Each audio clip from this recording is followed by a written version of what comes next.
থেকে আমার এই লাইভটি দেখছেন বা শুনছেন প্রত্যেকে অভিনন্দন এবং শুভেচ্ছা জানাচ্ছি। আপনাদের মাঝে লাইভে চলে আসলাম একটা গুরুত্বপূর্ণ বিষয় আপনাদের সাথে শেয়ার করব। সেটি হচ্ছে যে বিশেষ গণবিজ্ঞপ্তি নিয়ে শিক্ষা উপদেষ্টা যা বলছেন এই বিষয়টি নিয়ে মূলত আজকে আমার লাইভে কথা বলা। যে শিক্ষা উপদেষ্টা অধ্যাপক ডক্টর ওহিউদ্দিন মাহমুদ বলেছেন যে বেসরকারি শিক্ষা প্রতিষ্ঠানের শিক্ষক সংকটের বিষয়টি তিনি জেনেছেন, কিন্তু এই সংকট কিভাবে কাটানো যায় সে বিষয়টি নিয়ে তিনি চিন্তা ভাবনা করছেন এবং তিনি বলেছেন যে দাবি থাকলে বিশেষ গণবিজ্ঞপ্তি প্রকাশ করা হতে পারে।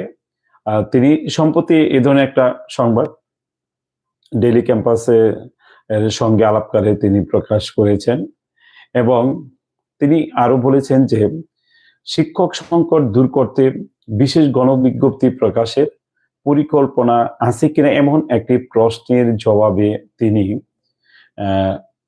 বলেন, শিক্ষা উপদেষ্টা বলেন যে শিক্ষায় অনেক সংকট, সব সংকট দূর করতেই কাজ করবে অন্তর্বর্তীকালীন সরকার।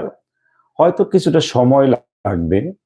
শিক্ষকদের বিশেষ গণবিজ্ঞপ্তির দাবি থাকলে সেটি প্রকাশ করাও হতে পারে, তবে এতে সময় লাগতে পারে।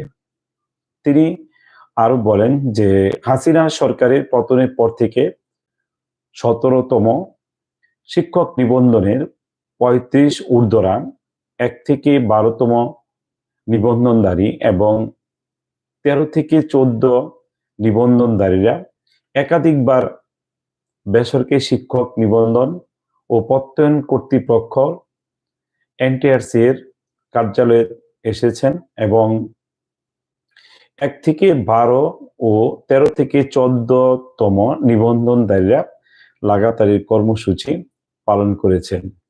এর প্রেক্ষিতেই বিশেষ গণবিজ্ঞপ্তির প্রস্তাব করে এনটিআরসি। এনটিআরসির এই প্রস্তাব প্রধান উপদেষ্টার কার্যালয়ে পাঠিয়েছে শিক্ষা মন্ত্রণালয়।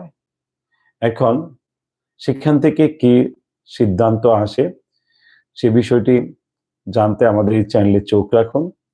আর যারা আমার এই চ্যানেলে নতুন তাদেরকে একটু অনুরোধ করব চ্যানেলটিকে সাবস্ক্রাইব করে রাখার জন্য। আর যারা ইতিমধ্যেই করেছেন তাদেরকে অসংখ্য ধন্যবাদ।